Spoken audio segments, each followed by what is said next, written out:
Matthew chapter 16 verse 27 says, Sabi po ng Mateo 16:27, "For the Son of Man will come in the glory sapagkat ang anak ng tao ay paririto nasa kaluwalhatian of his Father with his angels, ng kanyang ama kasama ng kanyang mga anghel.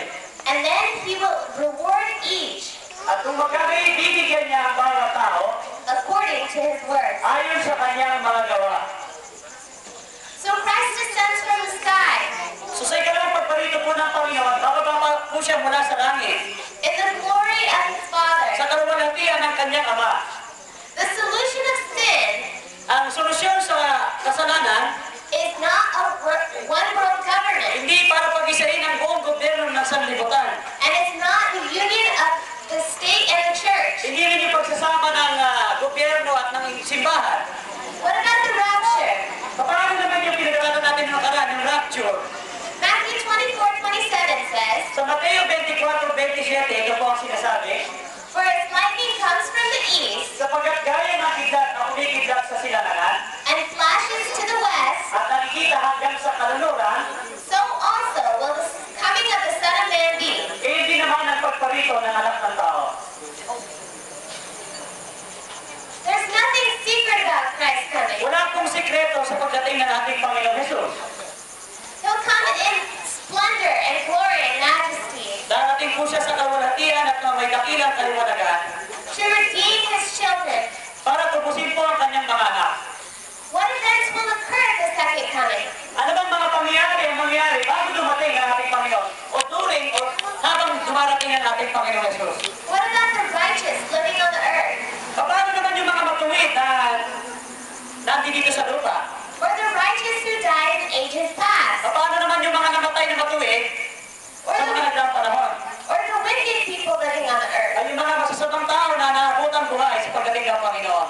Do they stay living after Jesus comes? Mabubuhay pa sila pagdating ng ating Panginoon Jesus?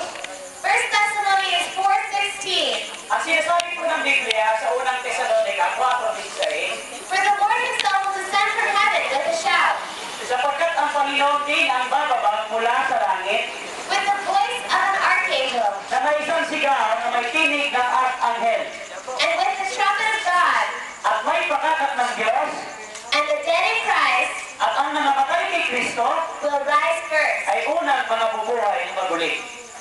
The language is clear. Ang pananalita po ay napakaliwanag. Christ's coming will be in power and glory, Ang pagdating ng ating Panginoon ay may kapangyarihan at may dakilang kaluwalhatian, and the dead in Christ will rise when? at ang nangamatay kay Kristo ay mabubuhay kailan? First.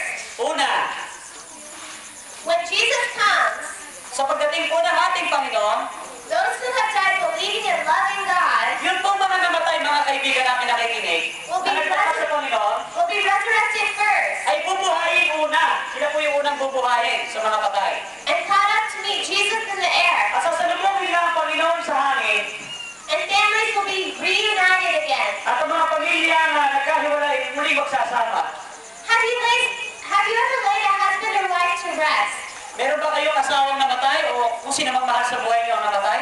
Maybe your wife died of cancer, Marahil ang inyong nanay ay namatay ng cancer, or your husband died of a heart attack. o ang inyong asawang lalaki ay namatay sa sakit sa puso.